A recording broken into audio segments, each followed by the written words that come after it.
Bonjour à tous et bienvenue donc dans notre étude du jeudi après-midi, notre étude biblique.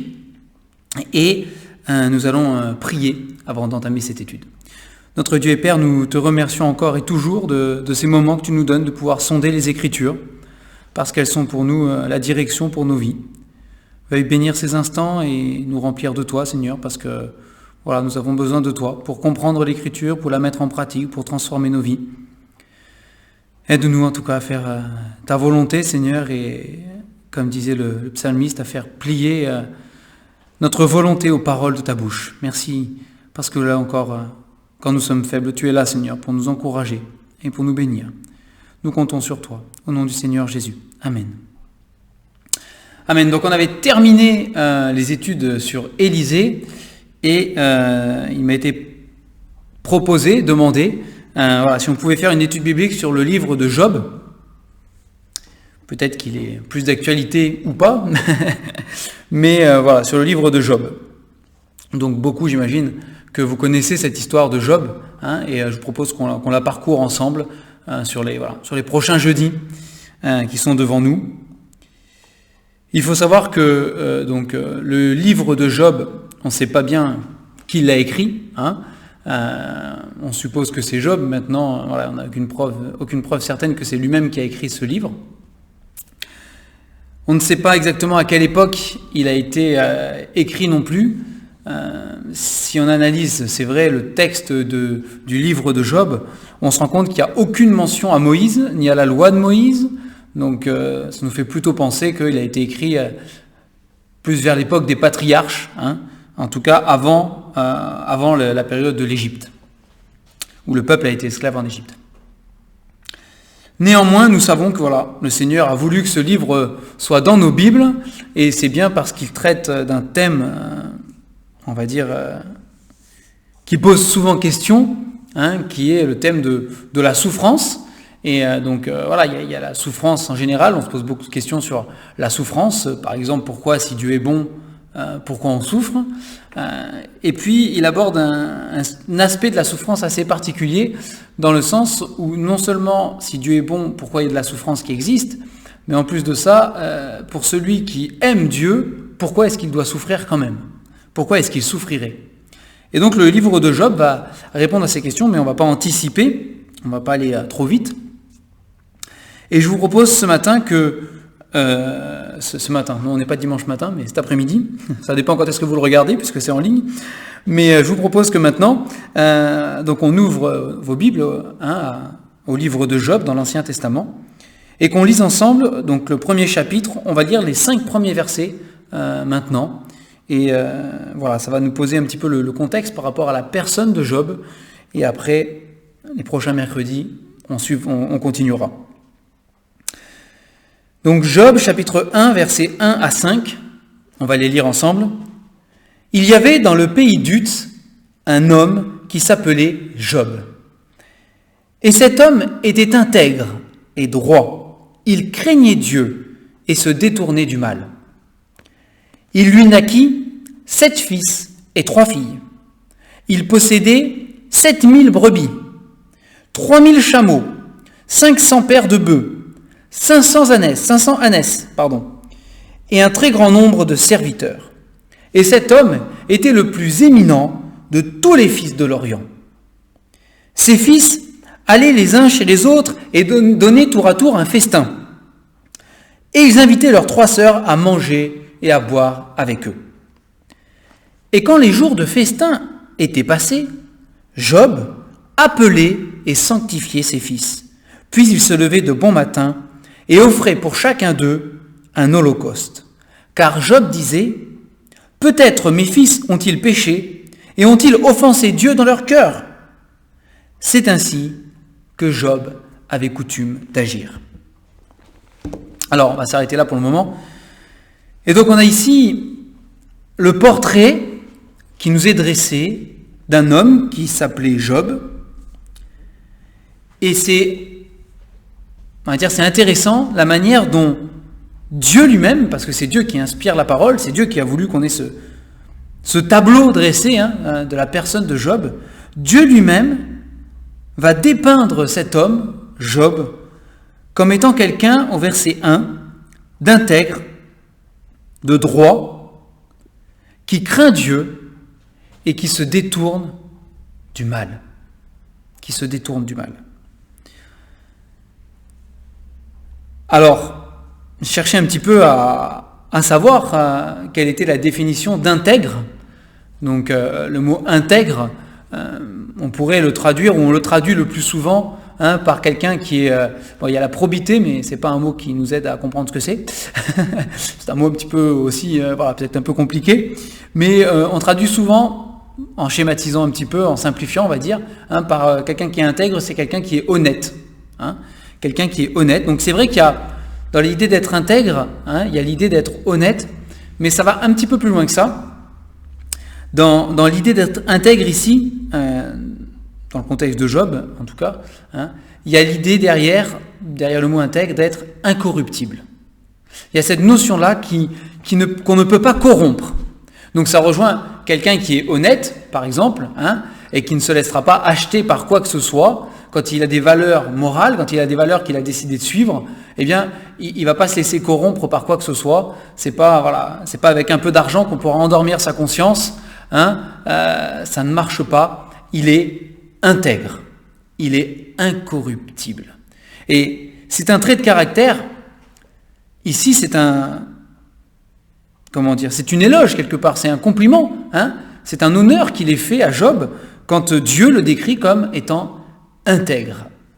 Et la question qu'on doit se poser chacun d'entre nous, c'est, encore une fois, si Dieu devait écrire l'histoire de notre vie et qu'il écrivait, il y avait dans le pays, alors peu importe dans quel pays vous êtes, pour moi c'est la France, un homme qui s'appelait, alors moi je m'appelle Tristan, est-ce que Dieu pourrait dire que je suis intègre, par exemple ? Est-ce que c'est le témoignage qui pourrait m'être rendu par le Seigneur, que je suis un homme intègre? Est-ce que c'est le témoignage que Dieu peut rendre de chacun d'entre vous en disant, oui, tu es intègre, tu es intègre. C'est-à-dire, je le répète donc, il y a cette notion d'être incorruptible. Dans le sens où on est un homme de Dieu, ou une femme de Dieu, on est enfant de Dieu, on appartient au Seigneur Jésus, et où Dieu nous qualifie d'intègre, d'incorruptible, ça veut dire qu'il n'y a aucune pression qui existe, aucune pression qui puisse nous détourner de l'Éternel. Aucune pression. Je sais que pour l'avoir vécu, et par expérience des autres aussi, mais pour l'avoir vécu aussi, je sais que dans le milieu du travail, par exemple, il y a une pression sur les enfants de Dieu. On veut absolument les corrompre leur honnêteté, corrompre le fait qu'ils marchent dans la vérité surtout. Je pense qu'un des plus gros, une des plus grosses corruptions ou une des plus grosses pressions qui peut exister pour corrompre l'enfant de Dieu, c'est ce qui concerne la vérité et le mensonge. Je sais que je l'ai moi-même vécu quand j'étais en entreprise et que je travaillais pour un patron qui m'ordonnait, qui voulait absolument que je mente. Voilà.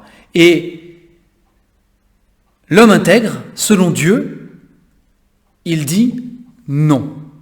Ça, c'est pas possible. Peu importe les pressions qu'on pourra me mettre, je ne mentirai jamais. Dans la Bible, il est dit que le père du mensonge, c'est Satan. C'est Satan qui est le père du mensonge. Et dans notre société, dans le monde dans lequel on vit, par exemple, c'est l'exemple du mensonge, on peut en prendre d'autres, mais c'est celui que moi j'ai vécu, c'est celui que moi j'ai vécu le plus, on va dire, et je pense qu'il est peut-être le plus significatif, à l'heure actuelle. Peut-être qu'il y en a d'autres, dites-le moi si j'en oublie d'autres, mais j'en oublierai forcément. Partagez-le moi en tout cas, c'est toujours intéressant. Mais le mensonge, c'est vraiment, le père du mensonge, c'est Satan, et mentir, la parole de Dieu nous met en garde de nombreuses fois, il y a dans les proverbes et ailleurs, sur le mensonge. Et c'est vraiment, il y a une pression parce qu'aujourd'hui, comme je disais, dans notre société, dans notre monde, le mensonge, c'est pas grave. C'est quelque chose qui est banal, quelque chose qui est considéré comme... c'est pas mal, c'est pas mal. Il y a même des bons mensonges. On peut mentir pour la bonne cause. C'est ancré dans notre société. Mais la parole de Dieu nous encourage, nous exhorte, nous ordonne, nous stimule. Romains chapitre 12, à ne pas nous conformer au siècle présent, à ne pas vivre selon les préceptes et les valeurs de ce monde d'aujourd'hui, mais de vivre selon les valeurs uniquement de la parole de Dieu. Uniquement. Et ne pas se conformer au monde, au siècle présent, à la pensée de ce monde, aux valeurs de ce monde, ne pas s'y conformer, ne pas céder sous les pressions qu'on peut avoir autour, c'est être quelqu'un d'intègre. Un autre exemple d'intégrité, ou de refuser, de se laisser corrompre dans ses convictions, eh bien c'est tous les pièges, toutes les attaques de Satan. Donc lui, le but de Satan va être de nous corrompre. De corrompre notre attachement à la parole de Dieu, de corrompre surtout notre obéissance à la parole de Dieu. C'est là que Satan va travailler pour essayer de nous faire chuter, pour essayer de nous faire tomber, pour essayer de nous faire culpabiliser, pour essayer d'attaquer notre conscience. Il va faire en sorte que, à un moment donné, notre intégrité, on la laisse de côté et on puisse céder. Et donc pour ça, Satan va nous mettre tout un tas de tentations dans notre vie, et ces tentations vont prendre différentes formes, suivant peut-être les domaines de faiblesse qu'on peut avoir les uns les autres. On n'a peut-être pas tous les mêmes tentations, même si sur certains domaines, à mon avis, on les a tous, on a tous les mêmes en tout cas. Mais c'est la manière dont Satan va travailler, c'est de faire en sorte que nous ne soyons pas, que Dieu ne puisse pas rendre ce témoignage. Regarde, lui, il est intègre. Il ne se laisse pas corrompre. Il ne tombe pas dans les tentations. Ce qui est précieux pour lui, parce que c'est ça, si je suis intègre, ce qui est précieux pour moi, avant toute chose, c'est d'honorer mon Dieu et de marcher avec l'Éternel, de marcher avec lui. C'est-à-dire vraiment d'avoir à cœur de ressembler, pour nous qui sommes chrétiens, de ressembler à Jésus-Christ et uniquement à Jésus-Christ. Vous savez, dans toute la Bible, j'ai été surpris parce que il n'y a pas énormément d'hommes dont il est dit qu'ils sont intègres. Alors, il y a des bons témoignages qui sont rendus à une grande liste d'hommes ou de femmes. Vous prenez par exemple Hébreux 11, vous avez un éloge quand même, un hymne à la foi de ces personnes qui ont suivi le Seigneur. Mais intègres, vraiment intègres, il n'y en a pas beaucoup. Vous avez Noé. Noé, il est dit que c'était un homme qui était intègre, et il est qualifié comme marchant avec Dieu. C'est la suite du verset. Noé était un homme juste et intègre. Noé marchait avec l'Éternel. Il marchait avec Dieu, main dans la main avec lui. Il y avait une proximité entre lui et son Dieu, et tout ce qui est autour, toutes les pressions qu'il a pu subir autour, dans un monde, pour Noé, je le rappelle, dans un monde qui était sans cesse tourné vers le mal, dont les pensées ne cherchaient qu'à faire le mal, sans arrêt, dans ce monde-là, avec tous les assauts, toutes les tentations, tout le mal apparent, Noé, il lui a rendu témoignage qu'il est intègre. Donc vous avez Noé, vous avez Job ici, par exemple, aussi, et vous en avez un troisième, si on parle des hommes en tout cas, vous en avez un troisième, c'est le roi David. Dans les psaumes, il est dit qu'il les a dirigés avec un cœur intègre. Que David a dirigé avec un cœur intègre. Alors oui, David n'est pas parfait, Noé n'est pas parfait, et Job n'est pas parfait. Ils ont pu tomber. On a des exemples où ils sont tombés. Par exemple pour David, vous connaissez, relisez le psaume 51, vous verrez par contre qu'il y a la repentance. Il est repentant. Donc intègre ne veut pas dire qu'il est parfait, mais intègre veut dire que quand il y a chute, il y a tout de suite, pour David ça a pris un peu de temps, mais en tout cas derrière, il y a un moment, il y a la repentance. Il y a la repentance parce que finalement le plus précieux, c'est de marcher avec l'Éternel. C'est d'être fidèle à l'Éternel. Et pour David, par exemple, c'est vrai qu'il y a eu du temps entre la chute et la repentance, mais dans le psaume 51, il nous dévoile, on va dire, derrière le décor, derrière l'apparence, David, il dit, ses os se consumaient au-dedans de lui. Il était mal, parce qu'il savait, il était intègre, il avait un cœur intègre, il voulait en tout cas avoir un cœur intègre à chaque fois. Et donc, malgré son péché, Malgré l'apparence, en tout cas, son péché le consumait à l'intérieur. Donc il ne s'agit pas d'être absolument tout le temps parfait, mais il s'agit de mettre sa vie en règle avec le Seigneur. Quand le Seigneur nous montre. Et il s'agit de considérer, encore une fois je le répète, il s'agit vraiment de considérer l'amour pour le Seigneur, la relation avec le Seigneur, l'obéissance au Seigneur, ressembler à Jésus comme étant la chose la plus merveilleuse, la seule chose valable en fait. La seule chose valable, et de ne pas se laisser corrompre par quoi que ce soit. Il est dit donc que Job était intègre. Il ne se laissait pas corrompre, ni par la pression qu'il y avait autour, ni par les pièges de l'ennemi, ni par quoi que ce soit. Il ne se laissait pas corrompre par le péché. Il marchait avec un cœur intègre. Il est dit aussi qu'il était droit. Et encore une fois, voilà, ça rejoint cette idée dans la droiture de cette notion d'honnêteté, de transparence, de vérité. Un homme qui est droit, c'est un homme, on sait que quand il dit oui, c'est oui. Et quand il dit non, c'est non. Il est droit. C'est un homme qui ne prend pas des détours, vous savez, qui ne passe pas par derrière, qui ne va pas... C'est un homme qui est... Voilà, droit, ça veut dire ce que ça veut dire. C'est tout droit. Ça ne veut pas dire rigide, c'est pas ce que ça veut dire. Ça veut dire droit, qui marche un chemin sans se détourner, ni à droite, ni à gauche. C'est un homme qui a un but, qui a une visée et qui ne la perd pas de vue. Et ici, dans le contexte, il est question de spiritualité, bien sûr, et il est question de la vie avec le Seigneur, il est question de l'objectif spirituel, l'objectif pour notre vie. Et est-ce que l'objectif pour vos vies, il est droit les yeux fixés sur Jésus, uniquement sur Jésus, ressembler encore une fois et vivre comme Jésus-Christ, dans la loi de Jésus-Christ, dans la loi de l'amour, dans la loi de la vérité, dans la loi de la sainteté, dans la loi qui est en Jésus. Est-ce que c'est votre unique but et pour l'atteindre, vous marchez tout droit, droit vers Christ, sans vous détourner? Un homme qui est droit, c'est un homme à qui on peut faire confiance. Parce qu'on sait qu'il ne va pas mentir, parce qu'on sait qu'il ne va pas tricher, parce qu'on sait qu'il va garder le cap sur Jésus. Cap sur Jésus. Il est droit. Il marche dans un sentier sans détour. Il est dit aussi qu'il craignait Dieu. Job, on voit qu'il avait une crainte de l'Éternel. Et encore une fois, je le répète, mais c'est important, la crainte de l'Éternel, c'est pas d'être terrassé par terre et de plus bouger et d'être paralysé et inapte à faire quoi que ce soit tellement on est écrasé par l'idée d'un Dieu qui juge. C'est pas ça dont il est question. Quand il est question de crainte de l'Éternel, il est question derrière d'avoir conscience, d'être sensible au fait que Dieu sait tout. Que Dieu sait tout.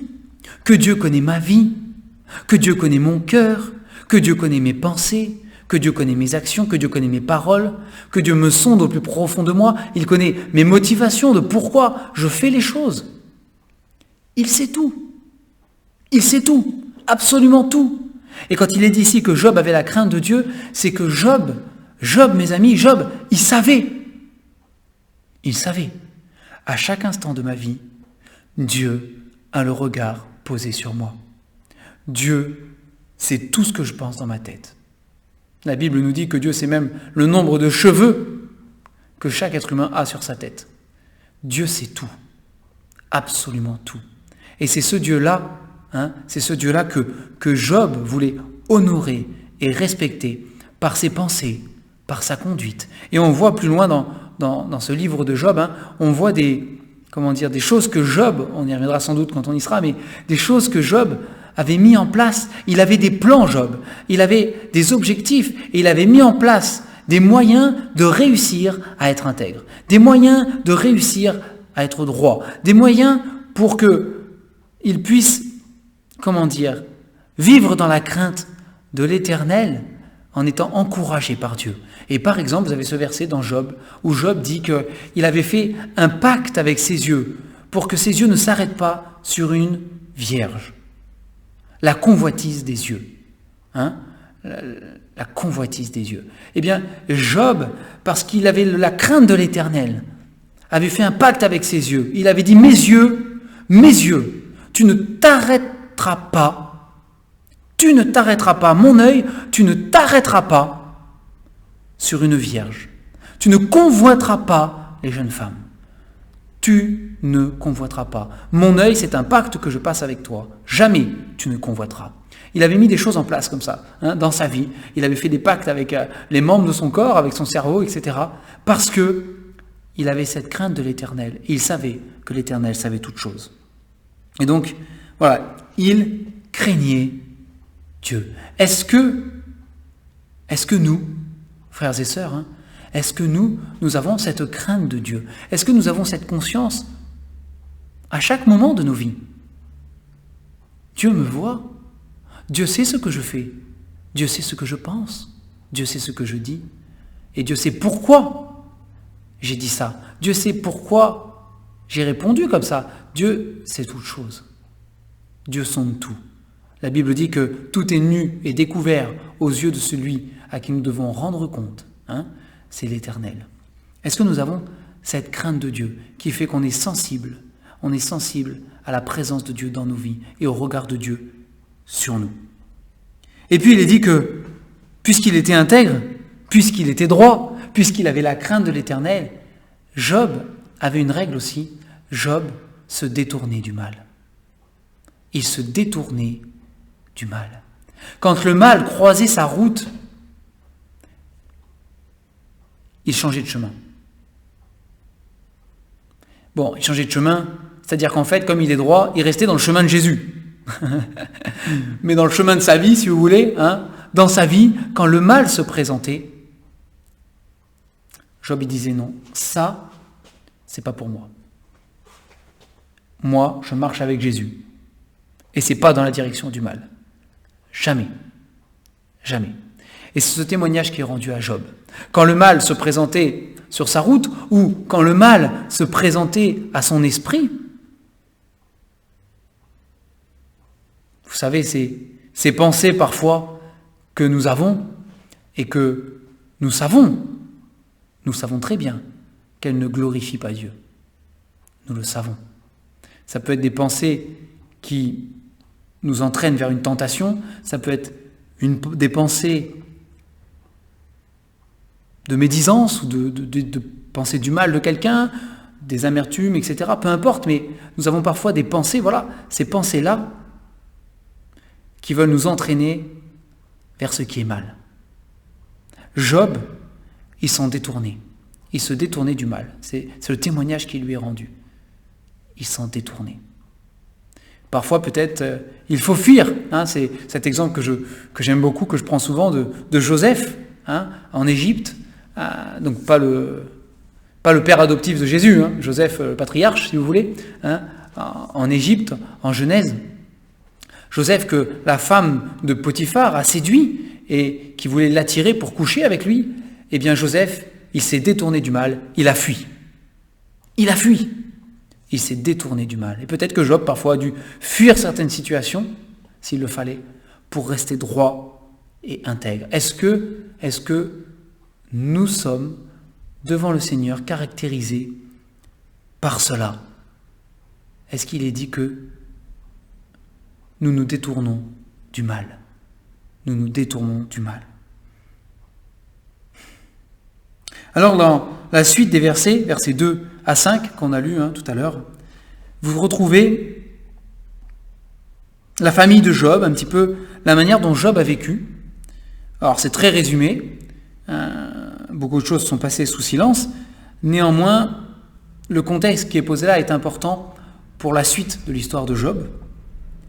Et il est dit donc que Job, nous, en lisant ça, on dirait, oh là là, Job, il est béni. Il est béni. Il est béni.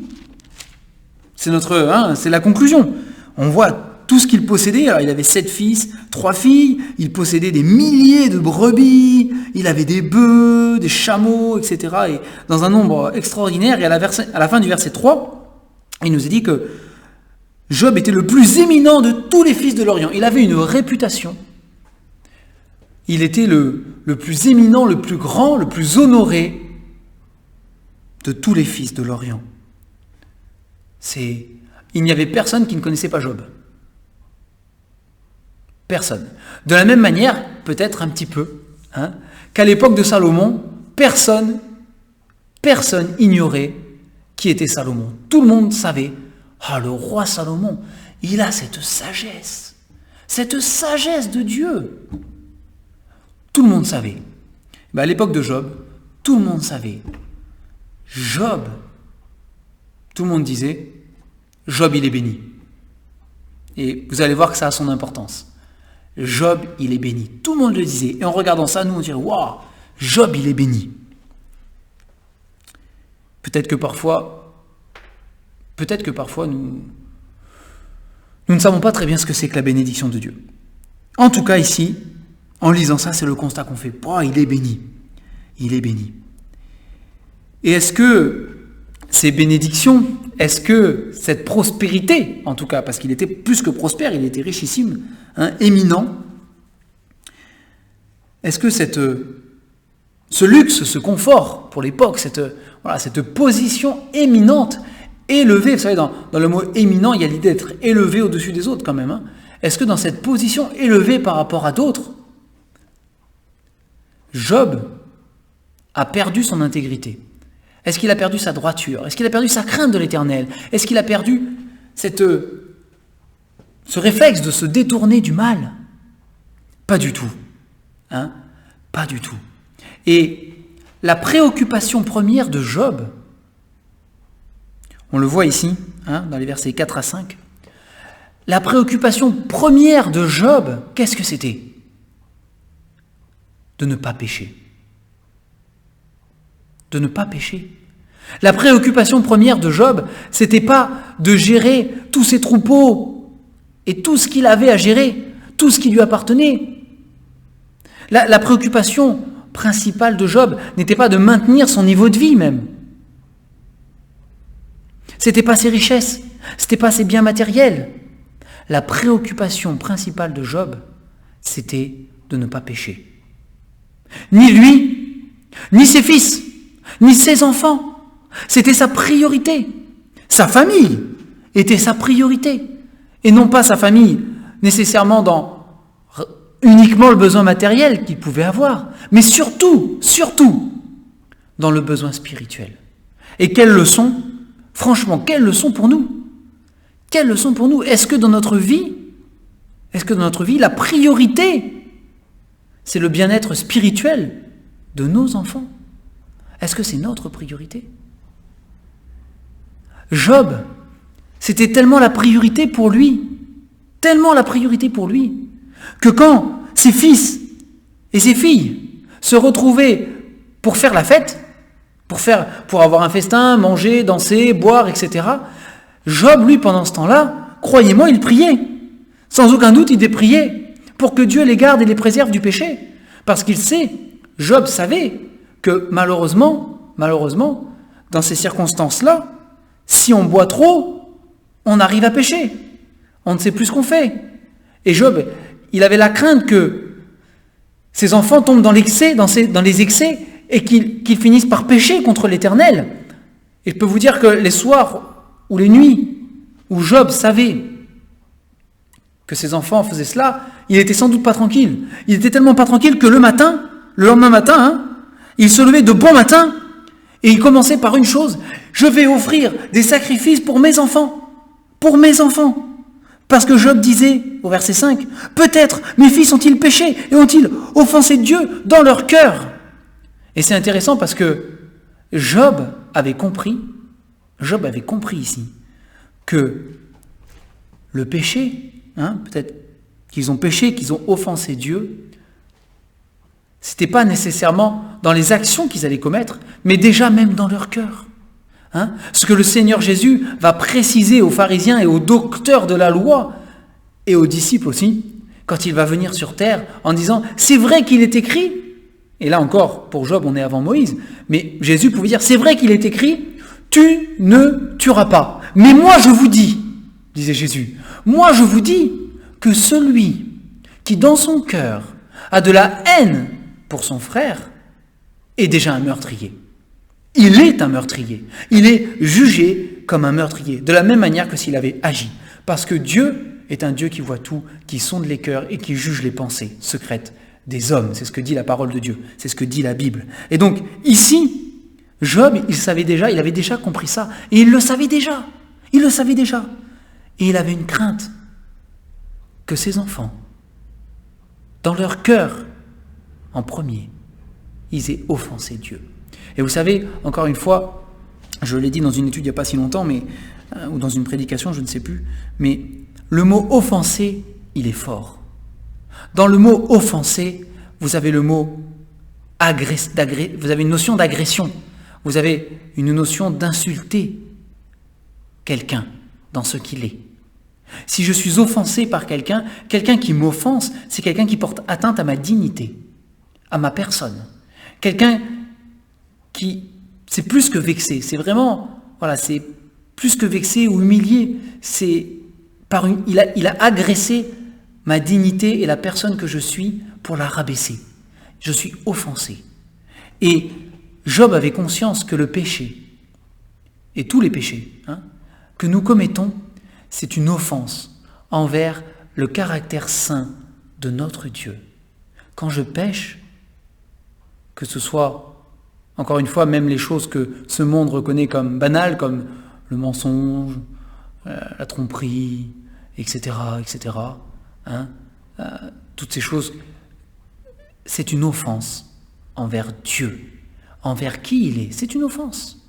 C'est une offense. Alors Job, il savait déjà que pour pardonner l'offense, il fallait un sacrifice. Pour pardonner le péché, il fallait un sacrifice. Ce que Job ignorait, c'est qu'un jour, il y aurait un sacrifice parfait en la personne de Jésus-Christ, qui viendrait tout payer une fois pour toutes, pour que nous n'ayons plus à refaire sans cesse un sacrifice. Le Seigneur Jésus a tout payé pour nous. Et quand nous offensons notre Dieu, nous n'avons pas besoin de représenter un sacrifice. Nous avons simplement à nous placer sous la croix du Seigneur Jésus, sous le sang qui a coulé pour nous et qui nous a pardonné, pour dire Seigneur, pardonne-nous. Parce que pour cette offense, le Seigneur Jésus est mort. Le Seigneur Jésus est mort. Et il est dit, pour la personne de Job, à la fin du verset 5, c'est ainsi que Job avait coutume d'agir. C'est pas qu'il l'a fait une fois ou deux, parce qu'à ce moment-là, il était tracassé pour ses enfants. Non. C'est quelque chose que Job avait coutume de faire. Ça faisait partie de sa manière de marcher et de vivre par la foi. C'était sa vie spirituelle. C'était sa vie avec le Seigneur. Parce qu'il était sensible au péché. Il était sensible au péché. Est-ce que, frères et sœurs, est-ce que nous avons cette sensibilité vis-à-vis du péché? Ou est-ce que nous avons la malheureuse tendance à minimiser le péché, à parfois le rabaisser ou lui accorder peu de valeur, dans le sens où on le minimise, on banalise le péché. Le péché, c'est grave. Le tout petit péché, le plus petit péché auquel vous pouvez penser, c'est grave, parce que c'est une offense. C'est une offense à la personne et au caractère de notre Dieu. C'est une offense. Offense qui, par la grâce qui est en Jésus-Christ, est pardonnée si nous nous humilions, nous repentons, pour saisir la main de Dieu qui nous relève. Mais en tout cas, nous avons ici, et on n'ira pas plus loin maintenant, désolé si vous vouliez déjà aller plus loin dans Job, mais on va avancer pas à pas, parce que c'est important. Nous avons ici le caractère de Job, nous avons ce qui est dit de Job. Cet homme intègre, droit, craignant Dieu, se détournant du mal, qui avait pour priorité le bien-être spirituel des siens, qui était sensible au fait que le péché est une offense envers Dieu. Et pour aujourd'hui, on va s'arrêter là, avec cette grande question qui demeure pour nous-mêmes, et qu'on doit se poser pour nous-mêmes. Si Dieu devait écrire 5 versets sur notre vie, sur ma vie à moi, sur votre vie à vous, si Dieu devait écrire 5 versets, comme il l'a fait pour Job ici, qu'est-ce qui serait écrit? qu'est-ce qui serait écrit? Alors qu'on puisse chacun s'examiner devant le Seigneur, se mettre à la lumière de ce que Dieu dit, et que nous puissions chacun, s'il le faut, confesser nos péchés, confesser notre peut-être minimisation du péché dans nos vies, confesser nos manquements, parce que Jésus a payé pour ça, et pouvoir nous relever, pouvoir effacer dans notre vie, dans notre histoire, dans notre marche parfois avec le Seigneur, pouvoir effacer par le sang de Jésus, par la foi en son nom,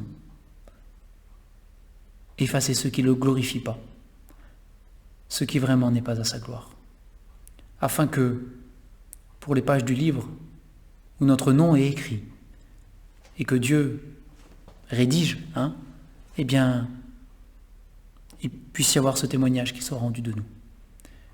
On va prier pour terminer. Merci Seigneur pour ta fidélité, parce que toi tu demeures celui qui est toujours fidèle. Je te rends grâce pour les exemples d'intégrité que nous trouvons dans la parole, que ce soit Noé, Job, David. Merci parce que nous voyons que c'était des hommes de la même nature que nous.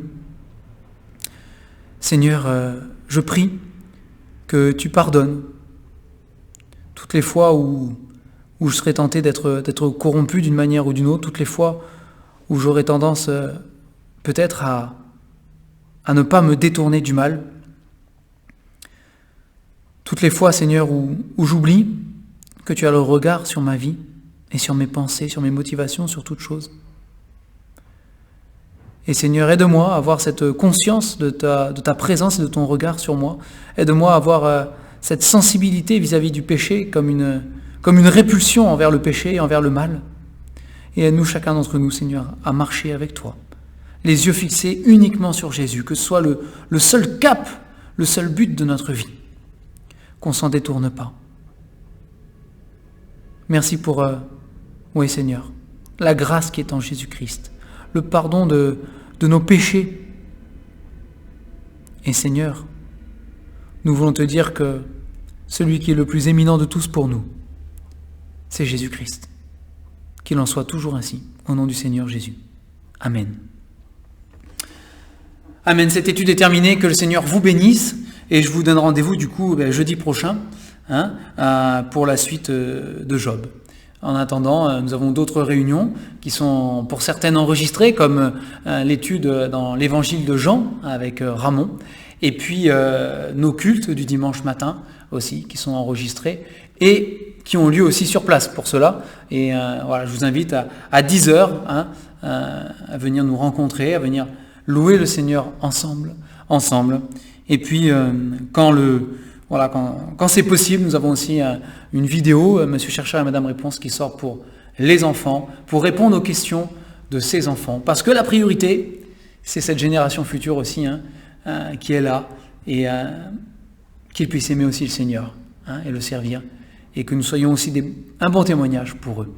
Que le Seigneur vous bénisse, bonne semaine, et puis donc du coup à dimanche pour ceux qui viendront louer ensemble le Seigneur ici.